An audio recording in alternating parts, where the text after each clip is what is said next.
But talk about that.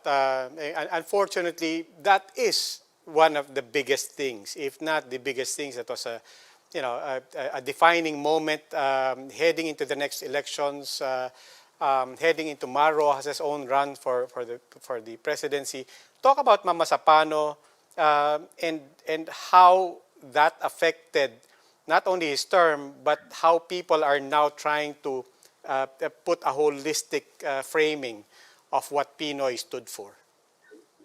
That would be, I would say, Robbie, unfair to say the least.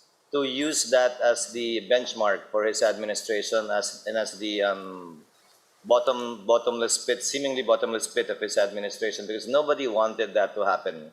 Not Noynoy, not Mar, no one, not even the commanders of the SAF, not even at that time General Purisima.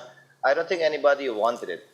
It just happened to be that way, given some errors, given some lapses, given some misjudgments by some of the officials at that time.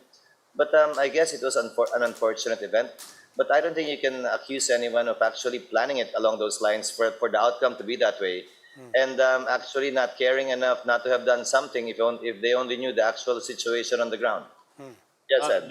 There's been a lot said about Noy Noy from a lot of quarters, especially after Mamasapano.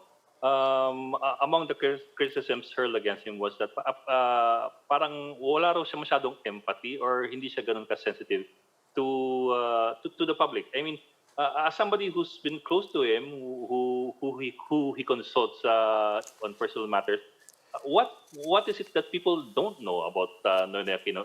Was that an accurate description? That description that's been going around since 2015, 2014? I think it's unfair to say that he lacked empathy. It's more the fact that he felt bad about what happened, that he could have done more, so he thought or felt, to actually prevent that situation from happening. The Senate at that time, Robbie, investigated the Mamasapano massacre, and we heard firsthand from everyone involved exactly what happened.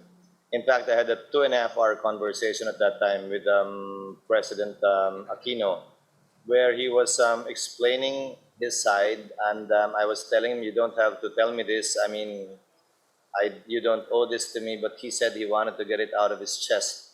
I think it's more a feeling of remorse of the fact that he could have done something more. He could have prevented it or avoided it. It was a kind of feeling that he wanted to, as much as possible, forget about it because he himself felt bad about it. But I guess people saw it as absence or lack of empathy. I cannot blame them, but neither can they judge the person, especially given the fact that he is the commander-in-chief of all the uniformed and armed services of the country. He is ultimately responsible for them. Parang siya yung ama, tumatay yung ama at yung mga sundalo at pulis ay yung tumatay yung mga anak niya. Kaya naging mabigat yon para sa kanya at dinala niya yon sa mahabang panahon.